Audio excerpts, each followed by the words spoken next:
El zumbido del motor era un murmullo constante, un compañero de viaje en el denso tráfico de la Ciudad de México.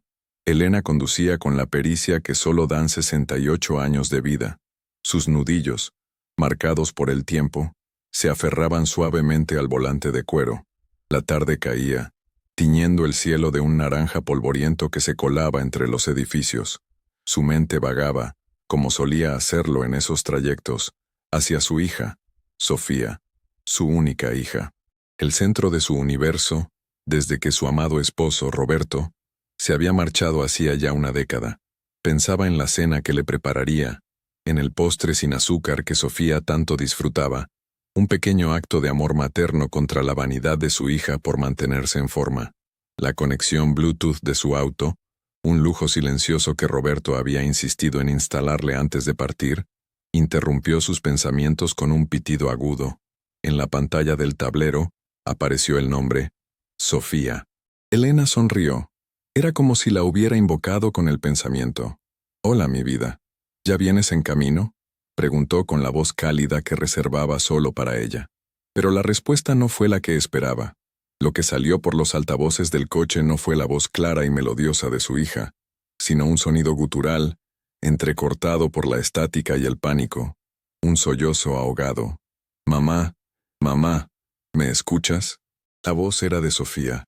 No cabía duda, pero distorsionada por una angustia que le heló la sangre a Elena. «Ayúdame, por favor. Ayúdame». El corazón de Elena dio un vuelco violento, golpeando sus costillas como un pájaro enjaulado. «Sofía, ¿qué pasa? ¿Dónde estás? Hija, háblame». El tráfico se detuvo por completo. Un mar de metal y claxones impacientes que de pronto se sintió como una trampa. «No sé, no puedo». Me encerró. Las mentiras de Ricardo. Todas sus mentiras. Y entonces, un grito ahogado, seguido de un silencio abrupto. La llamada se cortó. La pantalla del tablero volvió a mostrar el reloj, indiferente al cataclismo que acababa de ocurrir en el interior del auto. Elena sintió que el aire le faltaba. Sus manos temblaban tanto que apenas podía sujetar el volante. Ricardo, el esposo de Sofía, el yerno perfecto, el hombre de negocios exitoso con su impecable sonrisa y sus trajes a medida. ¡Qué mentiras! ¿Encerrada dónde? La mente de una madre es un terreno fértil para el terror, y en ese instante, Elena visualizó los escenarios más atroces. Un secuestro, violencia, la imagen de su hija, su pequeña Sofía, en peligro, la sacudió hasta los cimientos. Sin pensarlo 2 veces, giró el volante bruscamente, ignorando las bocinas furiosas de los otros conductores, y se metió en el carril de retorno. No iba a su casa, iba a la de Sofía. La elegante casa en las lomas, esa fortaleza de cristal y mármol que siempre le había parecido más una vitrina que un hogar. Marcó el número de Sofía una y otra vez. Buzón de voz. Directo al buzón. El pánico se convirtió en una certeza helada. Algo terrible estaba sucediendo. Condujo como nunca antes lo había hecho, el miedo dándole una audacia que no sabía que poseía. Cada semáforo en rojo era una tortura, cada coche lento una afrenta personal. En su mente, repasaba las palabras de Sofía. «¿Me encerró? ¿Ricardo? ¿Ese hombre que le llevaba flores en su cumpleaños y la llamaba suegrita querida?» No podía ser, pero la voz de su hija no mentía. El terror en esa voz era la verdad más pura y horrible que había escuchado en su vida. Recordó las enseñanzas de su difunto esposo, un hombre que, como Napoleon Hill, creía firmemente que todo pensamiento, al ser sostenido, busca manifestarse en la realidad. «Controla tus pensamientos, Elena», le decía, «porque ellos controlan tu destino». Pero, ¿cómo controlar el pensamiento ante el grito de un hijo? La disciplina mental se hacía añicos frente al instinto primario de protección. Se obligó a respirar, a transformar el pánico en un plan. Debía llegar, debía ver, debía actuar. No podía permitirse el lujo del colapso. No ahora. Su hija la necesitaba. La residencia de los de Alba se erguía imponente, un monumento a la prosperidad.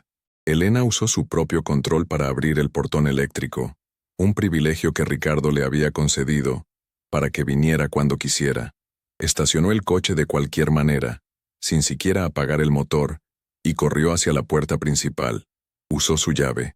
El silencio que la recibió era pesado, antinatural. «Sofía, Ricardo», gritó, su voz resonando en el vestíbulo de doble altura. Nada. Un miedo más profundo se apoderó de ella. Subió las escaleras de mármol de dos en dos, el corazón desbocado. La puerta de la recámara principal estaba entreabierta. La empujó con manos temblorosas, preparándose para lo peor. Y entonces, lo vio. La escena era tan normal, tan absurdamente pacífica, que su cerebro tardó unos segundos en procesarla. La habitación estaba en penumbra, las gruesas cortinas corridas. Sobre la enorme cama, bajo un edredón de seda, dormían Sofía y Ricardo. Sofía, acurrucada contra su esposo, respiraba suave y profundamente. Ricardo a su lado, con un brazo protector sobre ella. No había señales de lucha, ni de violencia, ni de encierro. Solo la quietud de un domingo por la tarde. Elena se quedó paralizada en el umbral, la adrenalina convirtiéndose en una confusión helada. ¿Había sido un sueño? ¿Una alucinación? Se acercó a la cama, el pulso todavía martilleándole en los oídos. Puso una mano en el hombro de su hija. «Sophie, mi amor». Sofía se removió abriendo los ojos lentamente. Parpadeó enfocándola. «Mamá, ¿qué pasa? ¿Qué hora es?» Su voz era somnolienta, tranquila. No había rastro de pánico en ella. «Hija, ¿tú estás bien?», balbuceó Elena.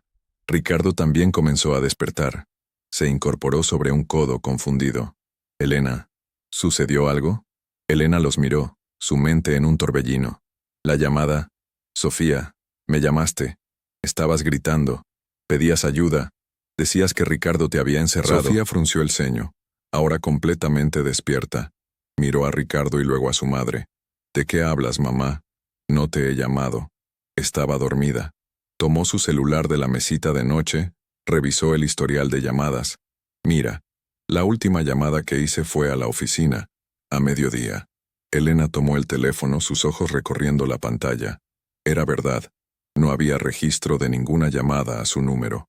Pero yo lo oí. En el coche. Salió por los altavoces. «Era tu voz, Sofía. Te lo juro por mi vida». Ricardo se sentó en la cama, pasándose una mano por el cabello. Su rostro, usualmente afable, mostraba una mezcla de preocupación y escepticismo. «Elena, a veces la tecnología Bluetooth hace cosas raras. Tal vez se cruzó una llamada, o fue una interferencia. Sofía ha estado aquí conmigo toda la tarde, no nos hemos movido». Elena negó con la cabeza, aferrándose a su certeza. «No, no era una interferencia. Eras tú. Llorabas. Hablabas de mentiras».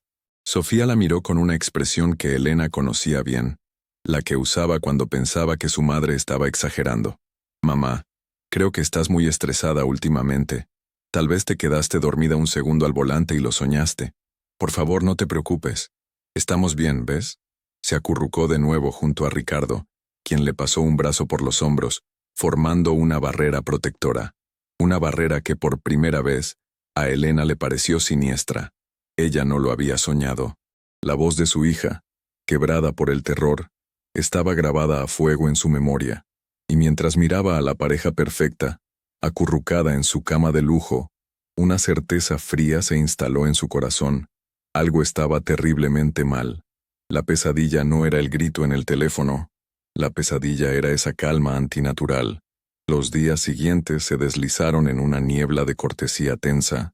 Elena intentó actuar con normalidad, pero sentía la mirada de su hija y su yerno sobre ella, una mezcla de preocupación y una pizca de condescendencia. La trataban como a una anciana frágil, cuya mente comenzaba a jugarle malas pasadas. Cada vez que intentaba sacar el tema de la llamada, Sofía cambiaba de conversación con una habilidad irritante, o Ricardo intervenía con una anécdota trivial, disolviendo la tensión con su encanto fácil. Pero Elena no era frágil, y su mente estaba más lúcida que nunca. La semilla de la duda había sido plantada en el terreno fértil de su intuición materna, y estaba empezando a germinar. Ya no veía a Ricardo como el yerno ideal, sino como una ecuación sin resolver. Observaba sus gestos, la forma en que su sonrisa no siempre llegaba a sus ojos, la manera en que revisaba su teléfono, con una discreción casi furtiva. Comenzó a reconstruir conversaciones pasadas, buscando pistas que antes había ignorado. Recordó un comentario de Sofía de hacía meses, dicho al pasar, sobre una inversión arriesgada pero brillante que Ricardo había hecho. En su momento, le pareció admirable. Ahora, la palabra arriesgada resonaba en su cabeza con un eco ominoso. Elena sabía que no podía enfrentar a Sofía directamente. Su hija había levantado un muro impenetrable alrededor de su matrimonio, y cualquier ataque frontal solo la haría atrincherarse más. Necesitaba un enfoque diferente, un plan. Recordó una de las máximas de Napoleon Hill que Roberto solía citar: el punto de partida de todo logro es el deseo. Su deseo no era tener la razón, su deseo era proteger a su hija, y ese deseo ardía con la fuerza de un sol. Decidió que necesitaba ayuda externa, alguien discreto, profesional, que pudiera mirar detrás de la fachada perfecta que Ricardo presentaba al mundo. No fue una decisión fácil. Implicaba usar una parte considerable de sus ahorros, el dinero que Roberto le había dejado para su vejez. Pero ¿de qué servía el dinero si la paz de su hija estaba en juego? Tras una búsqueda meticulosa en Internet, encontró una agencia de investigación privada con oficinas en una zona discreta de la ciudad. El nombre del investigador principal era Julián Salas. Sus reseñas hablaban de profesionalismo y, sobre todo, de discreción. Concertó una cita. Para evitar cualquier posibilidad de ser vista, eligió un lugar neutral y elegante, un pequeño café de especialidad en Polanco, conocido por su clientela de bajo perfil y sus rincones apartados. Se vistió con un traje sastre sencillo pero elegante, el tipo de atuendo que proyectaba seriedad y no levantaba sospechas. Quería que el señor Salas la tomara en serio, que no la viera como una madre paranoica. Julián Salas era un hombre de unos 50 años, con un rostro que no llamaba la atención y unos ojos que lo veían todo. Escuchó el relato de Elena sin interrumpirla, su expresión impasible. Ella le contó todo: la llamada, la voz de Sofía, la escena en la recámara, la negación de su hija, sus propias sospechas crecientes. Esperaba escepticismo, tal vez incluso una sonrisa compasiva. En cambio, cuando terminó, Julián asintió lentamente. «Señora Montero», dijo con una voz tranquila que inspiraba confianza. «En mi línea de trabajo he aprendido que la intuición, especialmente la de una madre, rara vez se equivoca. A menudo es la primera señal de que algo no encaja».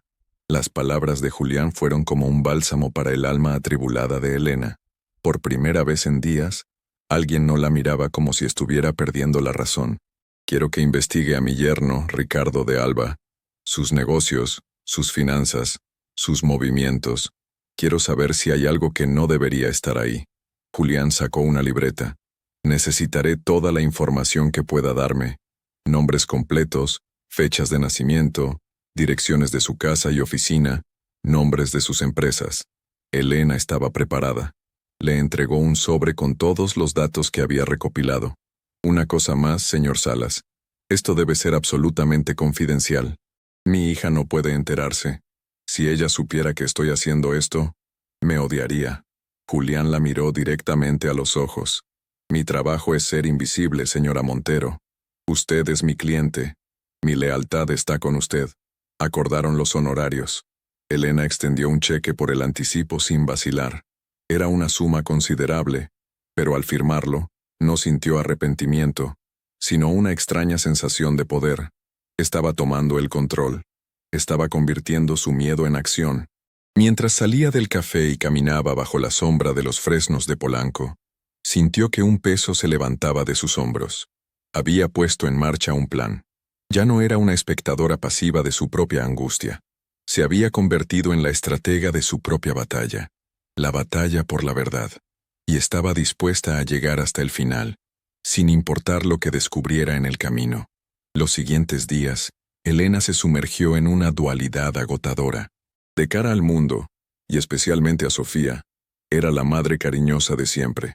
Las invitaba a comer, jugaba a las cartas con sus nietos, hablaba de jardinería y recetas, pero por dentro, vivía en un estado de alerta constante, analizando cada palabra, cada gesto. Cada llamada de un número desconocido le provocaba un vuelco en el corazón. esperando que fuera Julián Salas. La espera era una forma sutil de tortura. Intentaba distraerse, leer, cuidar de su jardín, pero su mente siempre volvía al mismo punto. La investigación. ¿Qué estaría descubriendo Julián? ¿Y si no encontraba nada? ¿Y si Ricardo era, en efecto, el hombre intachable que pretendía ser? Esa posibilidad la asustaba casi tanto como la contraria, porque significaría que la grieta no estaba en la vida de su hija, sino en su propia mente. Una tarde, mientras tomaba un té en la terraza de su casa, Sofía llegó de improviso. Elena notó de inmediato las ojeras bajo sus ojos, mal disimuladas con maquillaje. Traía puesto un vestido sencillo, casi austero, que contrastaba con el bolso Chanel que colgaba de su hombro, un regalo ostentoso de Ricardo por su último aniversario. La contradicción no pasó desapercibida para Elena. «Mamá, ¿puedo quedarme un rato?» Ricardo tuvo una junta de último minuto y no quería estar sola en esa casota, dijo Sofía con una sonrisa forzada. «Claro, mi vida. Siéntate. Te sirvo un té». Conversaron de trivialidades, pero Elena sentía la tensión en su hija. Sofía jugueteaba con su teléfono, su mirada perdida en la distancia. De repente, sin venir a cuento, Sofía suspiró. «A veces siento que no entiendo nada de los negocios de Ricardo. Habla de inversiones, de capital de riesgo, de mercados fluctuantes, y yo solo asiento como si entendiera». Elena vio una apertura y se adentró con cautela. «Bueno, mi amor, los negocios de los hombres a veces son complicados. Tu papá era igual, pero siempre me explicaba las cosas y yo le preguntaba. La comunicación es importante». Sofía se encogió de hombros. «Ricardo dice que no quiere agobiarme con esas cosas, que mi trabajo es disfrutar de la vida que él nos da». La frase, que en otro tiempo le habría sonado romántica, ahora le pareció a Elena una forma de control. Mantenerla en la ignorancia, mantenerla dócil. «Disfrutar está bien, pero entender también es importante», replicó Elena suavemente. «El conocimiento te da poder, Sofía. Te da seguridad». Sofía no respondió, pero Elena vio una sombra de duda en sus ojos antes de que la volviera a ocultar tras una sonrisa. «Ay, mamá, no empieces con tus discursos filosóficos. Mejor cuéntame cómo va ese rosal que plantamos juntas». El muro se había levantado de nuevo, pero Elena había visto la grieta. Finalmente, una semana después, llegó la llamada de Julián Salas. «Señora Montero, tengo información preliminar. Creo que deberíamos vernos». Se citaron en el mismo café. Julián no perdió el tiempo. Abrió una carpeta delgada sobre la mesa. Su yerno Ricardo de Alba tiene problemas, serios problemas. El corazón de Elena empezó a latir con fuerza. Oficialmente, sus empresas son solventes, pero he accedido a algunas fuentes extraoficiales. Tiene deudas importantes con prestamistas privados, personas que no se andan con rodeos a la hora de cobrar. Parece que una gran inversión que hizo en el extranjero salió mal, muy mal. Está tratando de tapar un agujero financiero enorme. Elena escuchaba, su rostro una máscara de calma que no sentía por dentro. «¿Y qué hay de Sofía?». Julián suspiró. «Aquí es donde se pone más delicado. He descubierto que Ricardo tiene un segundo teléfono, un número de prepago que usa para ciertas llamadas, y varias de las propiedades que supuestamente están a nombre de ambos, en realidad están hipotecadas hasta el cuello. Él ha estado moviendo dinero de formas creativas, usando cuentas a nombre de empresas fantasma. La imagen del yerno perfecto se desmoronaba, ladrillo por ladrillo. La fachada de lujo, la casa en las lomas, los viajes, los regalos caros como el bolso Chanel. Todo era parte de un escenario, un teatro para mantener las apariencias mientras el barco se hundía. Esa misma tarde, mientras conducía sin rumbo fijo, procesando la información, Elena vio algo que le heló la sangre. El BMW último modelo de Ricardo estaba estacionado frente a un edificio de oficinas anónimo, en una calle poco transitada. Y dentro, Ricardo gesticulaba acaloradamente, hablando por teléfono. No era su teléfono habitual. Era uno más pequeño, desechable. Elena detuvo su coche a una distancia prudente, observando. La expresión de Ricardo no era la del hombre encantador y seguro de sí mismo. Era la de un animal acorralado. Tenía el rostro pálido, sudoroso, y sus gestos eran de pura desesperación. Elena no podía oír lo que decía, pero podía sentir la tensión a través del parabrisas. Tras unos minutos, Ricardo colgó, golpeó el volante con frustración y se quedó mirando al frente, con la mirada perdida. En ese momento, Elena comprendió. Comprendió la ansiedad de Sofía, sus ojeras, su evasividad. Ella sabía, quizás no todos los detalles, pero sabía que algo andaba mal. Estaba viviendo en una mentira, defendiendo a un hombre que la estaba arrastrando al abismo con él, probablemente por una mezcla de amor, miedo y negación. La llamada, la misteriosa llamada. ¿Y si no había sido una alucinación? ¿Y si había sido real? Un momento de debilidad en el que Sofía, aterrada, había intentado pedir ayuda antes de que el miedo o la manipulación de Ricardo la obligaran a retractarse y a fingir que nada había pasado. La idea era tan lógica y tan aterradora que Elena tuvo que apoyarse en el asiento para recuperar el aliento. Ya no se trataba solo de problemas financieros. Se trataba de la seguridad y el bienestar emocional de su hija. El plan de Elena tenía que cambiar. Ya no bastaba con observar. Tenía que prepararse para la batalla. Con la información de Julián Salas como munición, Elena pasó los siguientes días en un estado de febril planificación. Ya no se sentía como una víctima de las circunstancias, sino como un general antes de una batalla decisiva. Su mente, afilada por años de resolver los problemas silenciosos de su familia, trabajaba sin descanso. Sabía que una confrontación directa y emocional sería contraproducente. Sofía estaba en un estado de negación protectora. Atacarla a ella o a Ricardo de frente solo la haría aferrarse más a su precaria realidad. Necesitaba una estrategia, una presentación de hechos tan irrefutable que rompiera el hechizo sin destruir a su hija en el proceso. Se reunió de nuevo con Julián, esta vez en la oficina de él, un lugar austero y funcional que contrastaba con el lujoso café de Polanco. «Necesito más», le dijo Elena con una determinación que sorprendió al investigador. «No solo sospechas, necesito pruebas, documentos, estados de cuenta, algo que Sofía no pueda negar». Julián la miró con renovado respeto. «Eso es más complicado, señora Montero. Implica cruzar líneas que pueden tener consecuencias legales». Elena no flaqueó. «Mi hija está en peligro. No físico, quizás, pero sí de otro tipo. Un peligro que puede destruir su futuro. Haré lo que sea necesario. Y le pagaré lo que sea necesario». Julián asintió, comprendiendo la gravedad de la situación. Durante las siguientes 2 semanas, trabajó incansablemente. Logró obtener, a través de una fuente en el sistema bancario, copias de los estados de cuenta de varias tarjetas de crédito a nombre de Sofía. Estaban al límite, incluida su tarjeta Black, esa que Ricardo le había regalado como símbolo de su estatus. Estaba siendo utilizada para pagar cenas en restaurantes carísimos en los que Sofía no había estado, para cubrir gastos de representación que claramente eran personales de Ricardo. Eran miles y miles de pesos de deuda acumulándose a su nombre. Luego vino el golpe más duro. Julián descubrió el propósito de la inversión fallida de Ricardo. No había sido en un mercado emergente ni en tecnología de punta. Había sido un esquema Ponzi, una estafa piramidal en la que Ricardo no solo había perdido su propio dinero, sino también el de otros inversores a los que había convencido. Ahora, esas personas, algunas de ellas con conexiones peligrosas, querían su dinero de vuelta. La llamada telefónica cobró un nuevo y aterrador sentido. No había sido Sofía pidiendo ayuda, o al menos, no directamente. Julián tenía una teoría. Es posible que uno de los socios de su yerno haya usado tecnología de clonación de voz, un deepfake de audio. O tal vez, y esto es más probable, grabaron a su hija en un momento de angustia real en el pasado y usaron esa grabación. No era una llamada para usted, señora Montero. Era una advertencia para Ricardo.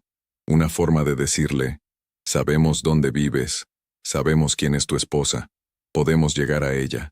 La llamada se conectó a su coche por accidente, una falla en el desvío de llamadas de Ricardo, o simplemente una mala jugada del destino que acabó siendo una bendición para usted. La verdad era más compleja y siniestra de lo que Elena había imaginado. Su hija no estaba encerrada en una habitación, sino en una jaula de oro construida sobre deudas y engaños, y los barrotes se estaban cerrando. Ricardo no era un monstruo violento, sino un hombre desesperado y egoísta que había puesto a su esposa en la línea de fuego para salvarse a sí mismo. Elena sintió una oleada de ira fría, la ira de una leona a la que le han amenazado a su cachorro, pero la canalizó, no en odio, sino en una claridad cristalina. Sabía lo que tenía que hacer. Pasó una noche entera organizando la información, imprimió los estados de cuenta, resaltó las transacciones sospechosas, hizo un resumen claro y conciso de los descubrimientos de Julián, eliminando la jerga técnica, creó una carpeta, un dossier de la verdad. No era un acto de venganza, sino de liberación. La liberación de su hija. Al amanecer, con el primer rayo de sol entrando por su ventana, Elena se miró al espejo. Vio las arrugas alrededor de sus ojos, el gris en su cabello, pero también vio una fuerza que no sabía que poseía, la fuerza que nace no de la ausencia de miedo, sino de actuar a pesar de él. Recordó las palabras de su esposo, citando a su héroe intelectual. La escalera del éxito nunca está congestionada en la cima. Ella no buscaba el éxito, buscaba la salvación de su hija, y estaba dispuesta a subir cada peldaño, por muy empinado que fuera. Eligió el día con cuidado. Un domingo. El día de la familia. Llamó a Sofía con una excusa simple. Mi amor, hice ese pastel de elote que tanto te gusta. ¿Por qué no vienes a comer conmigo? Solo tú y yo. Hace mucho que no tenemos una tarde de chicas. Sofía, quizás sintiendo la necesidad de escapar de la tensión de su propia casa, aceptó de inmediato. Ricardo, le dijo, tenía un viaje de negocios de un día. La mentira era tan burda que a Elena le dolió el corazón. Cuando Sofía llegó, Elena la recibió con un abrazo, como siempre. Comieron en el pequeño comedor que daba al jardín, hablando de cosas sin importancia. Elena dejó que Sofía guiara la conversación, creando una atmósfera de calma y normalidad. Esperó hasta que terminaron el postre, hasta que el café estuvo servido. Entonces, respiró hondo y comenzó. Sofía, mi amor, te amo más que a nada en este mundo. Y porque te amo necesito que me escuches. Y necesito que me escuches con la mente abierta y el corazón fuerte. Sofía la miró, la sonrisa desvaneciéndose de su rostro al ver la seriedad en los ojos de su madre. Mamá, me estás asustando. Elena negó con la cabeza. No, el tiempo de asustarse ya pasó. Ahora es el tiempo de entender. Y entonces, con la calma de un cirujano, Elena colocó la carpeta sobre la mesa. La abrió. Quiero que veas esto. Le mostró los estados de cuenta de sus tarjetas. Vio la confusión en los ojos de Sofía, que rápidamente se convirtió en un horror silencioso al reconocer los cargos, las fechas, las cantidades astronómicas. Yo no hice estos gastos, susurró Sofía. Lo sé, dijo Elena suavemente, pero están a tu nombre. Y esto es solo el principio. Con una paciencia infinita, Elena la guió a través de los descubrimientos de Julián. Le explicó el esquema Ponzi, las deudas con los prestamistas, las hipotecas sobre sus propiedades. No usó un tono acusatorio. Su voz era firme pero llena de compasión. Presentó los hechos no como un ataque a Ricardo, sino como un diagnóstico de una enfermedad que estaba consumiendo sus vidas. Sofía escuchaba, su rostro cada vez más pálido. Al principio intentó defenderlo. Debe haber un error. Ricardo lo arreglará. Él me protege de estas cosas. Pero las pruebas eran abrumadoras, innegables. La negación de Sofía se fue desmoronando, como un castillo de arena contra la marea. La última pieza del rompecabezas que Elena le presentó fue la teoría de Julián sobre la llamada. Le explicó el concepto del deepfake, de la grabación utilizada como amenaza. Esa voz de pánico, Sophie, era real. Quizás no de ese momento, pero era tu miedo. Un miedo que alguien está usando para presionar a Ricardo. Y al presionarlo a él, te están usando a ti como carnada. Esa fue la frase que rompió el dique. La idea de ser utilizada, de ser una pieza prescindible en el juego peligroso de su esposo, fue demasiado. Sofía se cubrió el rostro con las manos y se echó a llorar. Un llanto profundo, desgarrador, que venía del alma. el llanto de un corazón roto, de una confianza traicionada, de un mundo que se venía abajo. Elena se levantó, rodeó la mesa y abrazó a su hija. La sostuvo con fuerza, mientras los sollozos la sacudían. No dijo, «Te lo dije». No dijo nada, simplemente la sostuvo, absorbiendo su dolor, ofreciendo el refugio incondicional de una madre. En ese abrazo, en medio de las ruinas del matrimonio perfecto de Sofía, madre e hija se encontraron de nuevo. La verdad, aunque brutal, las había liberado. La batalla no había terminado, pero la guerra contra la mentira se había ganado.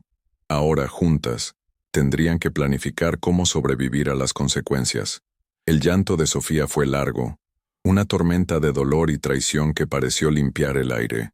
Cuando finalmente se calmó, sus ojos estaban hinchados y su rostro marcado por las lágrimas, pero había una nueva claridad en su mirada. La venda había caído. Se apartó suavemente de su madre y miró la carpeta sobre la mesa, ya no como una acusación, sino como un mapa del desastre. ¿Qué vamos a hacer, mamá?», susurró, su voz ronca. Elena le tomó las manos. Primero, respirar. Segundo, entender que nosotras vamos a hacer esto juntas. No estás sola. Esa noche, Ricardo no llegó a dormir. Su viaje de negocios se extendió, una excusa endeble que ambos, madre e hija, entendieron como una huida. Esa ausencia fue una bendición, dándoles el espacio para hablar, para planificar, para empezar a sanar. Elena, aplicando la lógica pragmática que siempre había admirado en los pensadores como Hill, trazó un plan de acción. «Mañana a primera hora llamaremos al licenciado Méndez, el abogado de tu padre. Es de la vieja escuela, discreto y leal. Necesitamos asesoría legal inmediata para protegerte. Tenemos que separar tus finanzas de las de Ricardo, congelar las tarjetas, ver qué activos se pueden salvar de tu herencia antes de que él los consuma por completo». Los días que siguieron fueron un torbellino de actividad. Se reunieron con el abogado, un hombre mayor y de rostro adusto que escuchó la historia con creciente indignación. Revisó los documentos que Elena había recopilado y confirmó sus peores temores. «Esto es fraude, simple y llano», sentenció. «Ricardo ha abusado de su confianza y ha puesto en riesgo su patrimonio». Siguiendo su consejo, Sofía, con el estómago hecho un nudo, bloqueó todas sus cuentas y tarjetas. Se enfrentó a la humillante realidad de su situación financiera. Estaba prácticamente en la ruina. La casa en las lomas, que ella creía suya, estaba a punto de ser embargada por el banco. Los coches de lujo eran alquilados. Las joyas, las que no eran falsas, habían sido empeñadas. La vida que creía tener era un espejismo. Ricardo finalmente apareció días después. No fue una confrontación explosiva, sino un encuentro triste y patético en la casa de Elena. Se veía demacrado, derrotado. Intentó sus viejos trucos, su encanto, sus promesas vacías. «Lo arreglaré, mi amor. Solo necesito un poco más de tiempo». Fue una mala racha. Pero Sofía, con la fuerza tranquila de su madre a su lado, ya no era la misma mujer. «Se acabó, Ricardo», dijo, su voz sin temblar. «Se acabaron las mentiras. La batalla legal sería larga y complicada, pero el primer paso, el más importante, ya estaba dado». Sofía se mudó temporalmente con Elena, llevando consigo solo unas pocas maletas con ropa y objetos personales. Dejar atrás la casa de las lomas, el símbolo de su vida soñada, fue doloroso, pero también liberador. Era como quitarse un disfraz que le había quedado demasiado apretado. Meses después, el polvo comenzaba a asentarse. Ricardo enfrentaba múltiples demandas de sus inversores estafados y la investigación de las autoridades fiscales. Había desaparecido de sus vidas, dejando tras de sí un rastro de devastación financiera. Sofía, con la ayuda de su madre, estaba reconstruyendo su vida desde cero. Había tomado un trabajo como administradora en una pequeña empresa, un puesto humilde en comparación con su vida anterior, pero era suyo, ganado con su propio esfuerzo. La relación entre Elena y Sofía se había transformado. La dinámica de madre protectora e hija dependiente se había disuelto, dando paso a una asociación de iguales, dos mujeres fuertes unidas por la adversidad. Una tarde, mientras estaban sentadas en el jardín, el mismo lugar donde todo había comenzado, Sofía miró a su madre. Gracias, mamá, me salvaste. Elena sonrió. Una sonrisa genuina, sin rastro de la angustia de los meses pasados. No, mi vida. Tú te salvaste a ti misma. Tuviste el valor de enfrentar la verdad. Yo solo te la puse enfrente. La vida de Sofía ya no tenía el brillo del lujo. No había cenas en restaurantes de moda ni viajes a Europa. Su bolso Chanel acumulaba polvo en el fondo de un armario. Pero había encontrado algo mucho más valioso. Su propia fuerza, su independencia y la certeza inquebrantable del amor de su madre.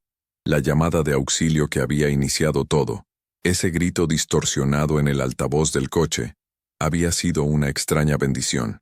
No había sido una llamada para ser rescatada, sino una llamada para despertar. Y juntas, habían respondido. Gracias por llegar hasta el final de esta historia. Si te ha conmovido o te ha hecho reflexionar, me encantaría que me lo dijeras en los comentarios. Tu opinión es muy importante para mí y me ayuda a crear más relatos como este. ¿Qué parte te impactó más? ¿Qué temas te gustaría que explorara en el futuro? Cuéntame desde qué ciudad o país me estás acompañando. Me llena de alegría saber hasta dónde llegan mis palabras. Como un pequeño gesto de agradecimiento por tu apoyo al canal, he dejado algunas recetas de tés relajantes y postres deliciosos sin azúcar en el primer comentario. Son un regalo hecho con cariño para esta hermosa comunidad. Si te gusta mi trabajo, por favor considera seguir el canal y compartir esta historia con alguien a quien creas que le pueda gustar. Tu apoyo es el motor que me permite seguir escribiendo. Que Dios te proteja a ti y a los tuyos. Hoy y siempre. Un abrazo inmenso.